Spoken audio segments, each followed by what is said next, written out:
Try to record. This meeting is being recorded. Well, welcome everybody. This is the COTN tech meeting for February of 2022. We're going to be discussing several topics. For those of you who couldn't make it, we're doing this recording so that we will be able to share with you some of the updates, some of the things that we're doing. First, Jeremy is going to be sharing about his goal to go on a Sierra Leone trip and to look at some ways in which he and you can support Sierra Leone, whether it's technology needs or technology activities while he's there. Maybe a few of you might even join him later this year. And then I'm going to be giving a little bit of country updates, which is a little bit of Starlink. We're still waiting for that. A little bit of some of the recent things, and actually, we'll probably have Paul and Wendy. They might actually throw in a little bit because with Paul Abbott being our education guy and Wendy Brown, our university vocational gal, that's going to be great because they're whiz bang people. They got the juice, so we want to hear straight from them. But let's start with Jeremy. So Jeremy, tell us a little bit about your Sierra Leone trip and some of the things that you're going to be doing or attempting to do, or ideas for your trip for technology for our kids in Banta. Yeah, no, Dave, sorry. Update. So sadly, I'm not going to be able to go personally this year. I worked with the church, and originally the dates were in April, and I thought, oh, this is like perfect timing. Because basically that I didn't have anything out of the ordinary planned in April, and we thought it would work well. The country came back and said they really would prefer to defer the trip later to be better ready for us, which we totally understand. I know there's been a lot of changes that have happened in country, right, with the leadership. So it makes sense. But the change in dates came back as August, right? And when I heard the August date, I was like, "You got to be kidding me!" So my wife and I are pregnant with our first child, and it's going to be born in August. So it's like, well, I'm out, unfortunately. So we're still keeping in contact. I've actually offered to provide a sponsorship to somebody else in the church there if they're willing to go from a technology standpoint. And the pastor, I believe Paul is the guy's name, if memory serves me, says he has at least two people that may be possible candidates who are tech savvy, who may be willing to basically do a lot of the stuff that I was planning on doing. So we're keeping in touch, and we're going to try and get some technology related stuff going on regardless of whether or not I'm there. So I'm still looking for an opportunity to go, but probably not until next year at this point. Well, it's a bummer, but lemonade is when God provides someone else. And what's cool, Pastor Paul Moffat, that's Lighthouse Christian Center in Puyallup, Washington. And so that would be really cool if you could have those two people go, and other people who listen to this can also help fund those people going on the trip. But it still sends somebody. We know it's so important to have a person with the right approach to know what the team, what the staff, what the kids want in training. And then just a side note, the shipment out of Portland, the shipping container did arrive, and they unpacked it, and the 40 laptops awesome. From the Ost Family Foundation, those are university student laptops. So that finishes this huge amount of laptops that was 80, 90 of these laptops that we had sent over to Sierra Leone. So pretty much it covered phase one of getting all the university students a laptop, which is great. They're going to start issuing them here in the coming weeks, coming months. Wendy will kind of hear some of this because it'll be in our reports. But maybe share with us a little bit about what those one or two people from Paul Moffat's team would do, so that the people can get an understanding of what we're talking about for Sierra Leone. Yeah, a big part of it is just reconnaissance on what's going on from a technology standpoint, really in kind of two different angles. And a lot of this, even if he can't get one of the tech savvy people to go, he personally or other folks on the team are willing to kind of collect this data for me. They've said, we want to understand what the cell service looks like on campus. So basically, obviously we're thinking about the internet from SpaceX at some point, but until then, if we could potentially get 4G or strong 3G on campus, there's still a lot we could do with that, 4G in particular. So I know Les had mentioned last time that when he was in country several years ago, there was one spot on campus where he could just get his phone angled and get a signal, right? So that was a long time ago, right? I think 4 or 5 years ago. Yeah, I sent over a cell phone, like a retransmitter booster. I think I Oh, sent two of awesome. them. So there's at least one up by the middle of the campus. So they positioned them where they wanted them. I think there was going Oh, to be one perfect. one by the staff housing, guest housing, because it's kind of centrally located. But those could be moved, um, and we could send another. So those are very like you can buy them and send them over. They just have to you just have to make sure on those that you go online and look at what frequencies Sierra Leone carriers, and then you just match those. Most of them match all the frequencies, but it's always good to check. Yeah. So just an understanding of the cellular coverage there on campus, and then an understanding, talking with the staff, what kind of technology do they use, right? Like, what are the primary companies? Do they have specific internet service providers locally that they can actually use? All of these things will just help us build a strategy for how we could get more connectivity there. Um, and then just an understanding of what are the technology challenges, right? What do they want to know from an education standpoint too? So just bringing that information back will be very valuable. But the next thing, the more of the structured project is around teaching basic Microsoft Office skills. So that was a request that the country had already on file with you, Dave, right? I think that was maybe through Wendy. So they've actually already requested uh, instruction on how to use the Microsoft Office suite, just for kind of basic office productivity stuff. So that's definitely kind of a foot in the door with regard to technology training.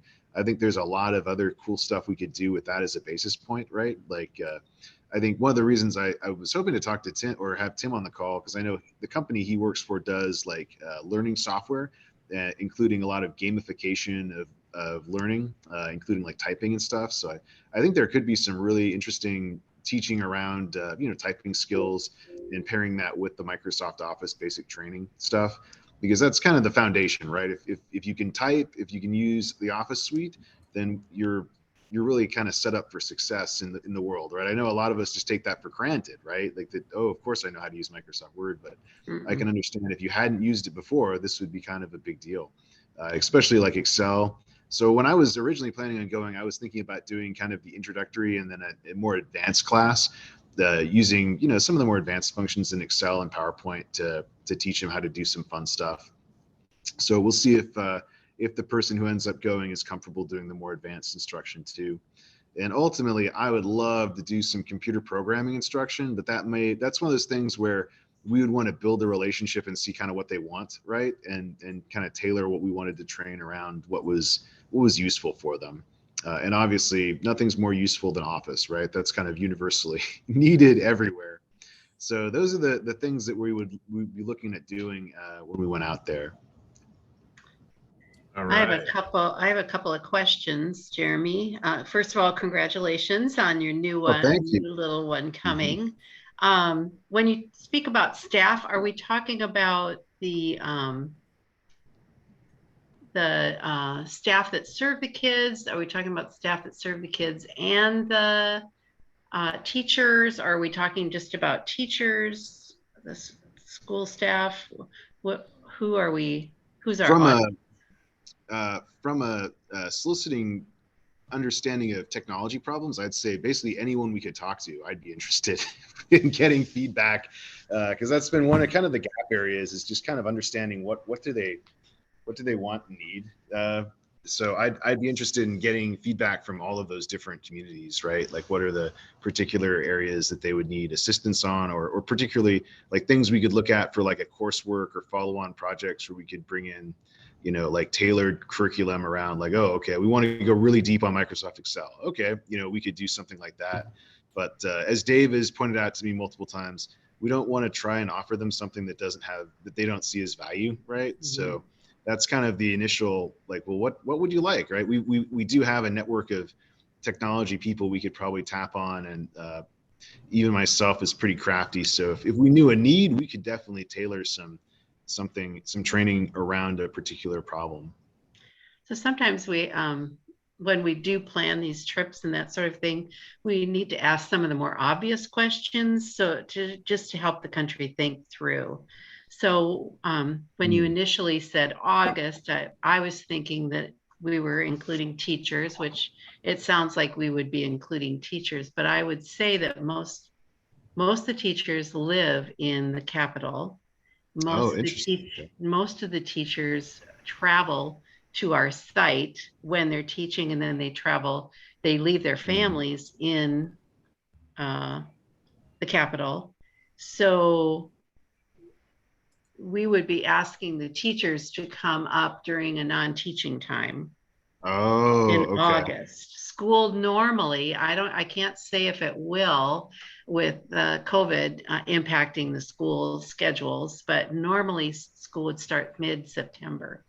So I'd say late August, or actually early September would be the more ideal time if you want the audience to include teachers, which I think makes total sense. They're the ones who are probably needing this the most, so they can use those Word applications in their teaching and keeping track of data and that sort of thing. So I would want to ask the country, are the teachers going to be there during the dates that you're because that's an expense. They normally rent places to live during the school year up there. So where would they stay? Would they stay at the guest house? All that, you just would have a lot of issues if you planned it during a non-teaching time. More issues. I'm not saying they're insurmountable. I'm just saying that there's more to think about during that August timeframe.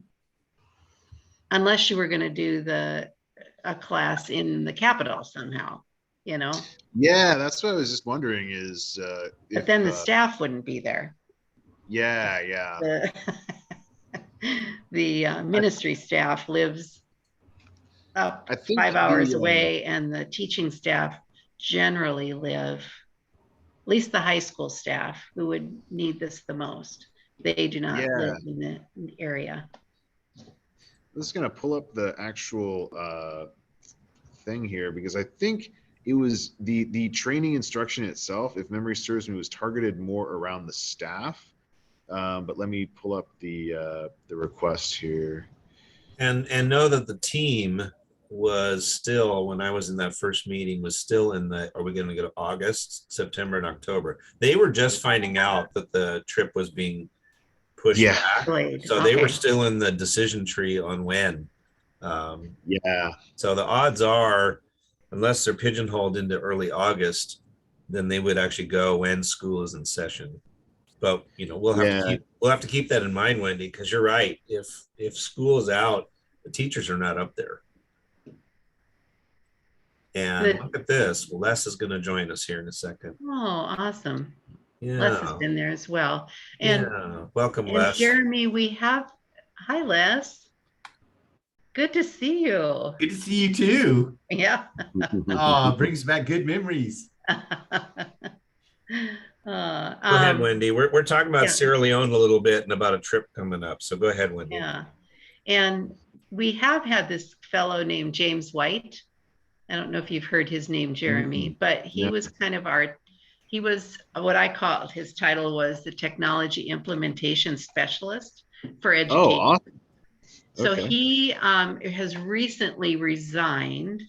He resigned last year to take a teaching position in Kansas with his wife, who they I don't know what you call it. They moved back. He was living in Malawi, Africa, and he was in Sierra Leone as a I don't know what you call it, consultant, volunteer teacher for 3 years at the high school in Sierra Leone. He helped set up the computer lab that's Oh, wow. in Sierra Leone. He's planning to go this summer to Sierra Leone. He's hoping to take his wife and child and a team to help with Bible camps this summer. So he's going to have been there. So there's our tasks we might be able to ask him to do in readiness for this team Whoa, yeah. to come. But anyway, we've had that person who has a relationship and knows some of the systems in Sierra Leone, which might be a resource that we want to tap into. Yeah, no, I would love to get connected and do a call with him just to find out everything he knows about having been there. That would be a really good resource. And he's very techie himself. So Oh, good. one of those guys. Well, I'm gonna do a post-meeting email, including this recording, and we'll include James in there. And then Wendy, if you talk him up a little bit with Jeremy, then maybe they can connect. That's a great idea. Yep. Awesome. So I guess that was my contribution. Who's the audience? If it's teachers, then we might need to look at a different time frame and ask the country about the time frame from an educational standpoint, educational staff standpoint. I'm curious, Wendy, if we don't do it during the summertime, so that targets the time when the teachers are teaching, how does that work for professional development? I would target closer to the start of school, so that there aren't 2 separate trips up there. So if you could target it the first week in September, school usually starts around the 15th. That would be a closer match to the school starting time. So I'd try to combine those two. It'd be part of their wrap up or their ramp up for school start would be exactly right. That and some other things. And if they have new teachers, it's kind of the training window. Yeah. Yeah. Okay.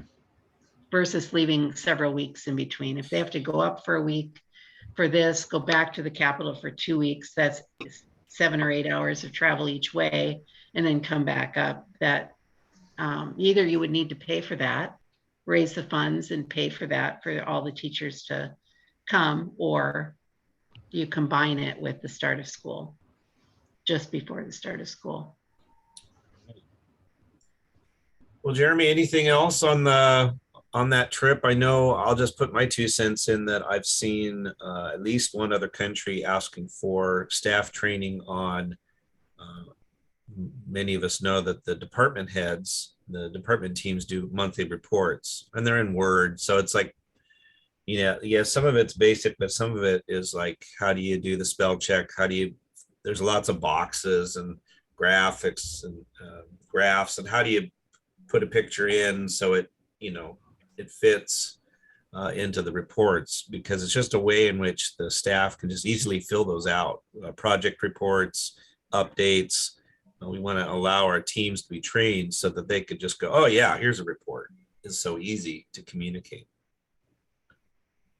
And one of the other things that I've noticed is most of the time, if we ask for information, educational information, such as the class list or a group of students that are graduating, we'll get the list, but it will be in Word, so that you can't manipulate it. You can't sort it. And I think it's only in Word because the staff doesn't know how to use Excel and those aspects of Excel that are helpful to me when I receive the list. Maybe I want to sort it by girls and boys, or maybe I want to sort it by put them in numerical order or a different, order. And so I switch it over I create an Excel document myself, but they could do that themselves and it might be helpful. Yeah, Dave, what other country was asking for the Malawi. And that was because I'm going to be taking 2 teams this summer. And so it's a little bit of me I have a team of people. The first team has professionals who use the entire Windows Office suite, technology kinds of stuff. So it would be pretty straightforward to set up small groups, going through programs, going through different things that they want to be trained on. And then there was also training for the university students. So it was all those programs that they typically use. So when they go to university, they hit the ground running. So it was Word, Excel, PowerPoint, Publisher, these kinds of things that they might get gun shy. And you do a basic course, and then you Yeah. do what they need, because you're really training for their needs for university, not the program. Yeah. It's for actually helping, like we would actually get exactly what they need to get out of the classes. And then if I could use my whole team, I would just put them in groups of 2 students with a person, and they would be in these little, big classroom doing you'd bring them all together, and then you practice, and you bring them all together, that kind of activity. Something engaging. We want the students to be showing off their ability to accomplish things. And Yeah. Jeremy, are you familiar with what we do have in the lab? A little bit Okay. from what Dave's told me in the past. Because there is like a typing program in the lab that the teachers may or may not even be aware of, may or may not even use. The computer classes that are offered at the high school level are more, how does the computer work? Not you actually using a computer. It's more the technology of how a computer works. So the practical application of using it is a newer concept. I'm just thankful we found out about the Rachel units. So anybody with any kind of technology can tether to it and use all the programs. But it's also about the teachers knowing it's there, and then scheduling time for the students, because there's books, there's science games, there's math games, There's all kinds of games oh my on there. gosh, it's full. Yeah. It's got a wiki. It's amazing. So it'd be cool to enhance the use of the computer lab by really having the staff dig into what's there. It almost seems like a couple different purposes for this trip, and maybe that could happen where you teach Word to the staff, all the staff, but then you spend some concentrated time with the teachers in the lab using the technology that they have access to in the lab, access to with students. That I could see that being really valuable. Because it's underused. Definitely. The labs are underused for instruction.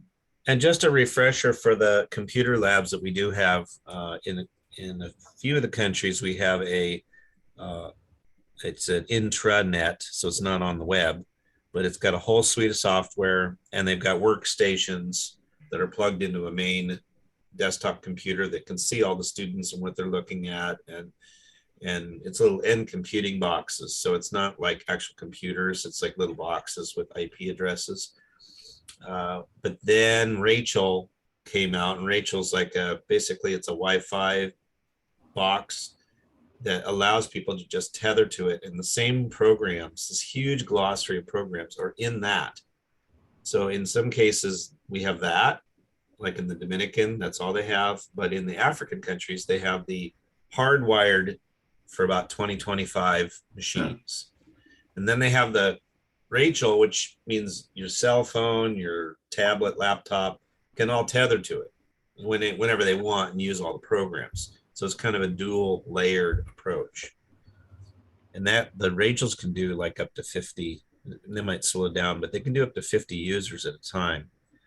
So eventually we could add a second Rachel, a 2 location or a duplicate, and then you cover 100 kids. So it's all modular. All right.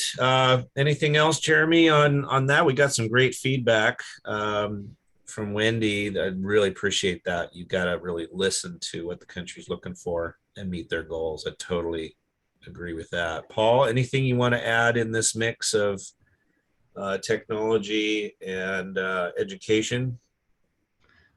Well, I'm really excited that there is a team planning to go. I'm sure. Sorry, Jeremy's it's not working out, but obviously you got a good reason to stay. Uh, I've been working recently with Brima, the ed coordinator in Sierra Leone, on getting oriented to a program called NET, which is the National Exam Test Tool. Some folks in Maine, University of Maine, have an organization in their honors college called Servant Heart, and they have taken it upon themselves over the last several years to take on some national tests. There's a National Primary School Exam, NPSE, and then there's the BECE, BECE. I don't know what those initials stand for. Basic Education Certificate Exam. There we go. Thanks, Wendy. Mhm. And they've developed test preparation software that students can use it as a teacher, using it in a classroom with a projector.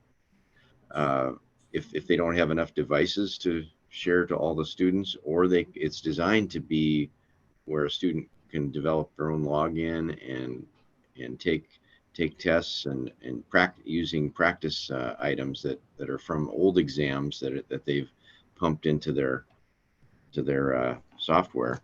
And so they're having some really good success with their students that have used this software in Bo, and I think they said they've seen a 60% increase in the number of students passing. It's a real small, it's only 200 or so students that have used it, but they have a device kind of like the Rachel, as I understand, it's called Raspberry Pi, and they're get a hold of those. Those have this software on them, and like the Rachel, you can use a phone or a tablet or a laptop or some device to connect to that, and then be able to participate in this program and prepare yourself for these exams. They're also working on exploring preparing a similar set of software for the WASC, or the West African exam that our students in Sierra Leone take as well. And they take it in a few other neighboring countries, but they don't have any software like that available. Although Dave has reminded me recently that we do have basic released items that are on the Rachel for the WASC. Mhm. So those are some of the things that I'm interested in. I don't have a trip planned. Maybe this August trip is something that would work for me, but that's something I'll have to think about and look into. And you're going to be, you and Wendy, what is your, not that you have to tell me all your plans in the world, but what is your travel? Because I know, Paul, you're going on a dually trip. I'm headed to Uganda and Malawi here for April. And so, thinking about, we'll be probably picking your brain a lot from a like now perspective on education and technology. Of course, Wendy, you've got tons of history as well. Are you considering a trip this year or an update? I think not. I think the Dominican I've been to and will go again, but I don't know if I'll go to Africa again. We'll see. Yeah. Yeah, so we're just opening up travel. So it's like everybody's holding these trips even pretty loosely. But that's exciting. It's exciting to think about sending some folks and meeting some real needs in Sierra Leone. And then I'm going to try to do the same in Malawi. So really cool. Anything else, guys, on that topic before we move to kind of some country updates? All right. Well, your silence is just deafening. It tells me to move on, Dave. Well, I just wanted to briefly let you know that internet, as you can imagine, in these countries is maybe not the best and is not cheap. And so we've long ago put the names for each location GPS location into the Starlink line of millions of people. And so we're early in the list, but here's the thing. Starlink has to have an agreement with each country's version of the FCC on being a provider. And so all they said for this year is, oh, we're in like 30, 40 countries, and we're going to try to go after 50 more. No list of country names. So that means that they're trying to get into, I'm sure they're trying to do a few Africa betas. I think they're doing South Africa. They've got some Europe going. They've got some New Zealand, Australia going, and of course the US. So every time you see them shoot up more of those Starlink satellites, cheer them on, because eventually we're going to get enough that we can all get it. So until then, it's kind of limited internet. You got to think this way. You got to think internet is costly. Without a bunch of money, you can't get the satellite internet in these remote locations. So any kind of educational software, if you have it not based on the internet, that's way better, because then there's not a demand for the Wi-Fi and the cell phone. And even when you have internet in the country, if there's a huge rainstorm or the power goes out, the repeater towers won't be on. So it's really fragile. Even with that, I do want to share you a huge success, and we're actually looking at doing this in most of our countries, and that is our solar project. Now I'm going to share my screen and tell you a little bit about what that means for all of our countries. We have a partnership with World Light Africa, and this partnership, they purchase the items, they build them in Kenya, so that their goal is to have 21st century solar products engineered, built in Kenya with Kenya labor, and then used in Africa. So this setup that you're seeing on the screen is on our campus in Uganda. And a couple more things I'm going to share with you is when you say, is the internet fragile? How can you really communicate? It's really hard, but sometimes it actually works. I think you can see on the screen that the solar that's in Uganda running our entire campus, it's been running it for several years. This is live data. So this is showing that the batteries in that container are at 67%, and they're discharging at a certain amount, kilowatts.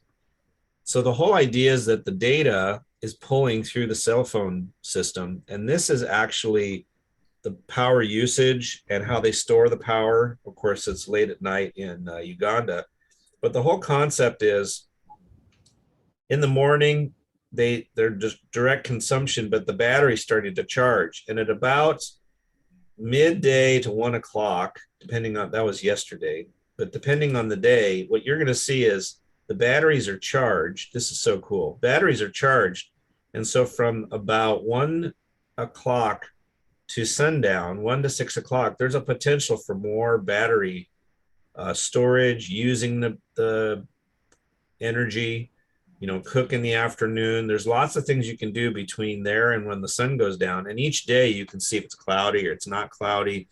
And then once a week, there's a test for the generator.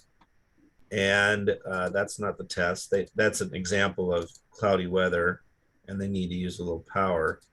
But I just want to, that's the Thursday test, and it basically pops the generator on. It's an automatic system, but it's monitored real time.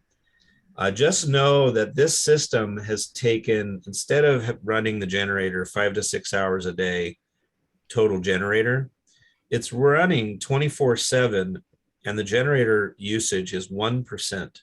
1% of their energy is generator, which drops the cost like completely. Torpedoes. The fuel budget is like minute. And it's scaled in such a way that you have all this potential energy. This is a day where it got cloudy right in the middle. So it's so cool that this data is here. Just amazing. And if you go to their website, worldlightafrica.com, worldlightafrica.com, you'll be able to pull up the Vimeo video of the overview of the campus. And not only is it a beautiful campus, but you can see the solar right in the middle of the campus. It's feeding this entire primary, preschool, primary, secondary school, some children's homes, some guest houses, the admin, the farm setup, and it's been running for years. So the reason I share that with you, and they interview the staff, they interview the local technicians, they interview the country director. I'm not going to show you the whole thing because you can do that on your own.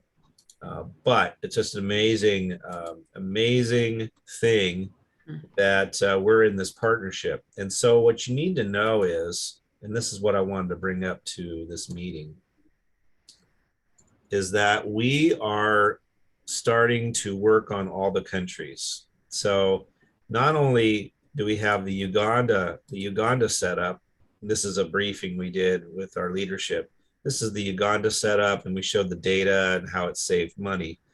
But we're right now, what we're doing is a Malawi system. They have brownouts every day. So the first part of the system will be the battery backup with the controls. And phase 2 will then be, because it's a big battery backup for every day's brownout. Phase 2 will be the big solar array, and they'll actually be able to get off their grid and save a lot of money. Sierra Leone is a huge campus. It is a massive campus. Think about like a system 2.5 times as big as Uganda's. Oh, wow. That's what we're looking at, but we're doing that this year. We're fundraising for it. We got about half of phase 1, and we have phase 2 is all the panels. It's the whole idea is the system, and then the panels expand it. And part of this, we're looking at 2023. In talking with the country, talking with Cheryl Cuthbertson, our sustainability director, and Dave Keller, who's international construction, we looked at the campus, and I think you can see from this picture, you might have to squint a bit, but what we want to do is we want to be able to add these poles, and they serve like multiple purposes. One, it's lights at night, security, ambient light over the school, walking light, you can see. But the same poles will have some cameras for monitoring the campus, but then you'll see Wi-Fi access points. So we've spaced them in positions where we can, when we get Starlink or something comparable, we'll actually have Wi-Fi points in all these locations. You can see that they're positioned at the school, positioned at the admin building, positioned with the staff. Might move this one closer to the staff, and then the children's homes. But then also this RF directional network extension that allows the solar system to capture the data, because this solar actually tracks the nuance of when the ACs are on and off in each building and how they're using power. And it's like, it just blows my mind when I think about the detail of it. Energy is so critical on a campus like this. This is quite a distance. If you can imagine how you're down below and you're up there, and you either have to have the little walkie-talkies or your cell phones. But energy is, in many cases, life. I mean, energy allows you to have the fridge dedicated to the medicines in the clinic, a little cabinet, instead of having one fridge for the whole campus for emergency things. It allows for the schools to function. It allows for communication. I mean, we want to have, you want the bar way up here, not just for the kids you see behind me in my background, for, the preschool kids. I'd love the preschool kids to be able to use the computer lab, and then to them, it's like, well, of course you go to school and you can use the computer lab. And then by the time you get through high school, you can take these courses. And I want to offer Bonta to be able to be a study site for our students to go to university, because there's universities all over the world that do distance learning. I mean, Starlink is not just some Elon Musk, this is really cool to do. It completely opens up opportunities where a university student who walks to our campus, maybe from a neighboring community or coming over from Mapungaba across the river, and they come up and they're in a location where they're doing studies, university courses. They don't have to move to Freetown or Bow. They don't have to go to London. They could if those are things for like masters and doctorates, but imagine an area where there's very little infrastructure, but the students getting university degrees and putting that into place. Imagine our graduates working for people around the world. So their services are being used by multinational corporations. Is it customer service? Is it hospitality? Is it writing code for apps and technology? Right now, you call a customer service line and you really don't know which country is answering the phone. Well, why isn't Sierra Leone, Malawi, and Uganda? Why aren't they answering the phone as well?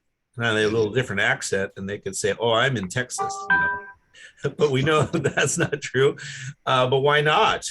It's economic development using technology in education. So that's a little bit of what we're talking about with technology, and also energy.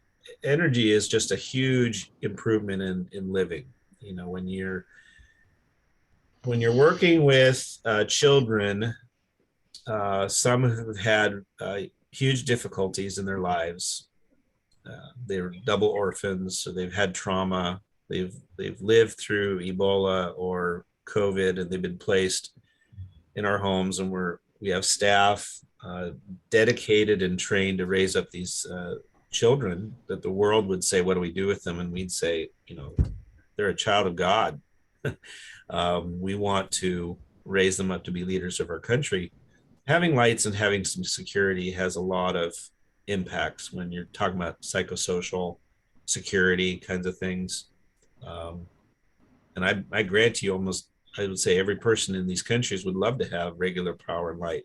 I want Worldlight Africa to be having a whole list of customers in Uganda and Sierra Leone and Malawi and say, hey, we like to have a set like that so we can have our infrastructure. Side note, we've been in contact with some pretty kind of ideation people with manufacturing, which is interesting because they've said, well, we want to bring manufacturing to Africa because wow. it's huge for business. Yeah. And I said, well, okay, you do that. And this is what Children of the Nation does. We're raising up kids to be leaders, and our graduates would be in your businesses. They would be coming to be your managers, being your directors, being your finance people, doing the high end work. So you do the manufacturing, you bring the plants, you bring the economics.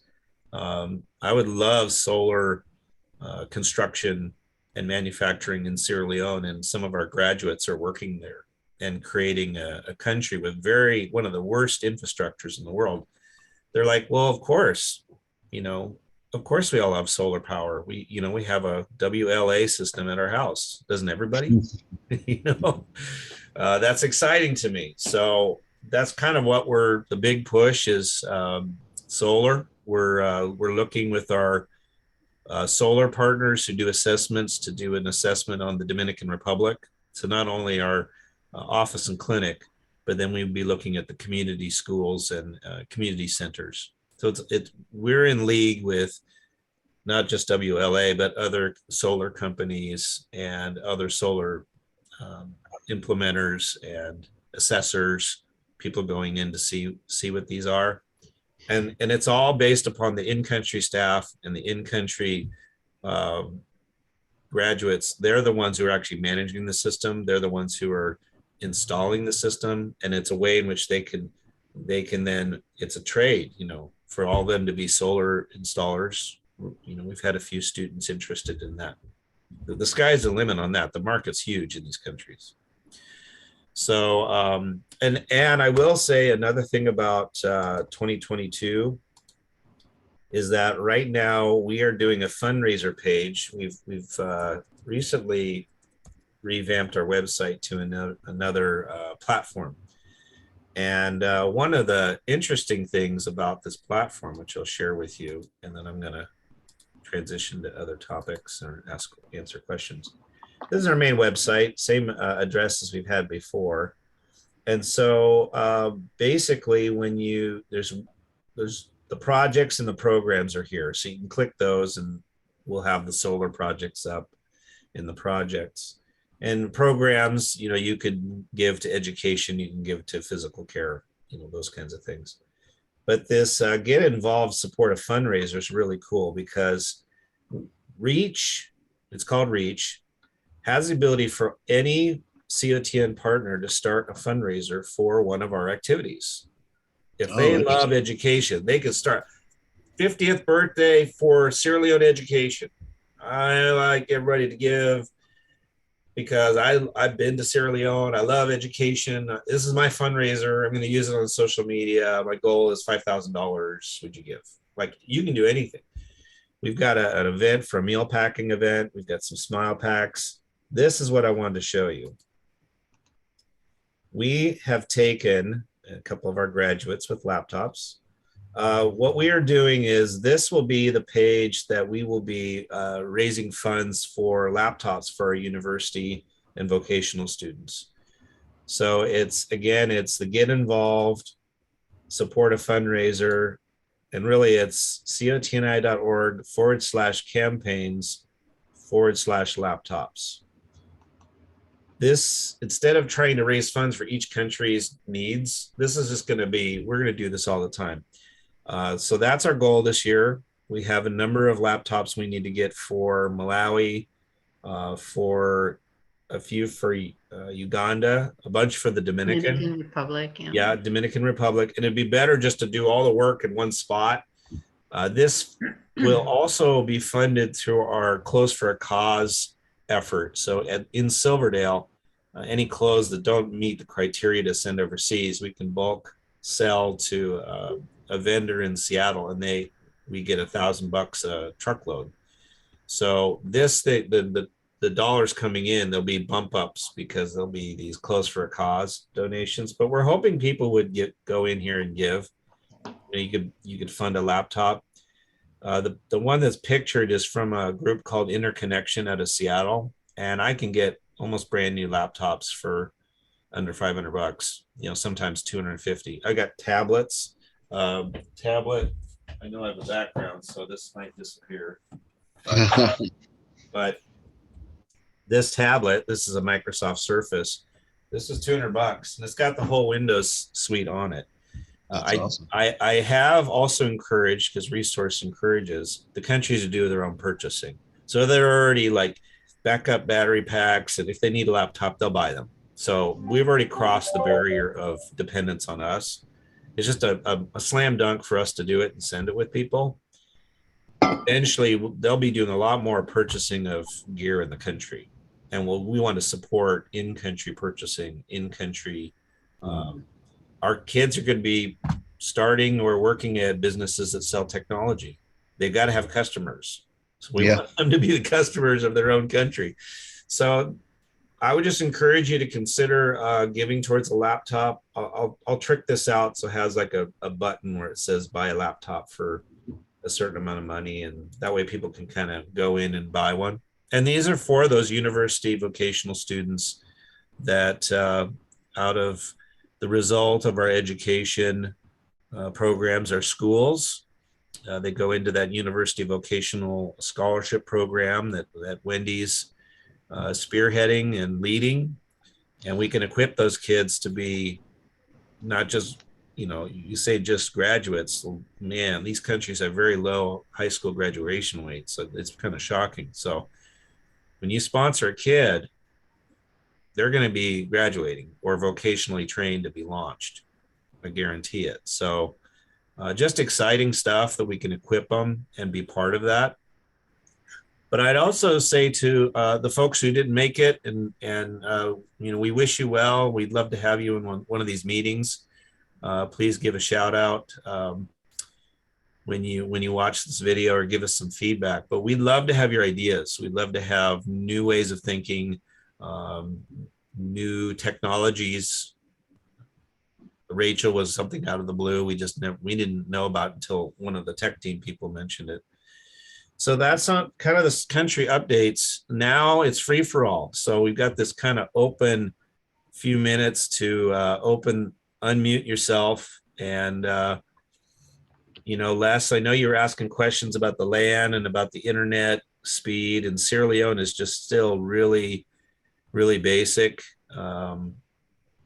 Sometimes even the cell carrier will have cell phone. You can use a cell phone, but the internet part is down. That's when I was there. You couldn't use the internet, but you could use your cell phone. So of course you use WhatsApp. It's not based on the internet. So I remembered when I was there, we were able, when we were at the resource center, that was the prime location to be on the internet for an extended period of time. And I wondered if we took advantage of that after my trip. Yeah, well, and the thing is that the Uganda, in that case, we had a cell phone. There's a transmitter in the solar unit, and then they do top up minutes. So it's always has minutes. That company just left Uganda. Oh. So sometimes you have the whole thing set up and they go, "Man, we're leaving." And you're like, "What?" So you have to reprice it out. So I think the cell phone retransmitter helped, but it only helps in one area, right? Right. The cell phone carriers have not approached us to say, if you put a tower in your campus, we'll give you internet. Like, we'll just swap out, since you're making sure it's safe. Then, I think Cheryl and I were talking about, if we have the solar running up there, how is a cell phone company not asking us to have the tower and have it covered? Right. I mean, how are they not saying, holy smokes? Because right now there is internet down by there's a mining company down the road. Yeah. And they just pay stiff numbers to, it's a lot of money. So I was wondering about them, if that was a possibility we could borrow from them. Yeah, it's real limited because of the distance, and then to transmit it on the campus and to reuse it. So we're hitting the top of the hour. Anything else anybody has to say? I know that a couple of us have to go to other meetings, but anything else? Any overtime? Do we need overtime? No? Gets people smiling. I'm excited, Jeremy, that you're helping with that team. That's great.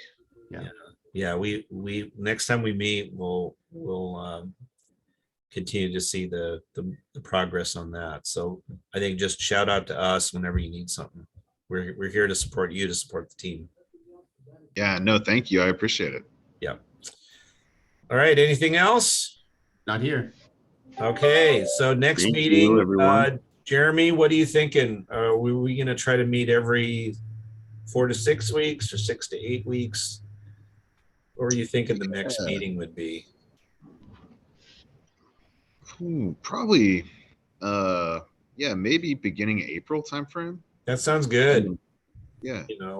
Like before Easter, so it's not that week, and we can catch people. So we'll send out an invite once we have it. But again, we just want to thank all of you for your advocacy, and we praise the Lord for all that he's doing, and we give him the credit for everything that's being accomplished. Thank you so much for watching this, and we look forward to seeing you on an upcoming tech team meeting.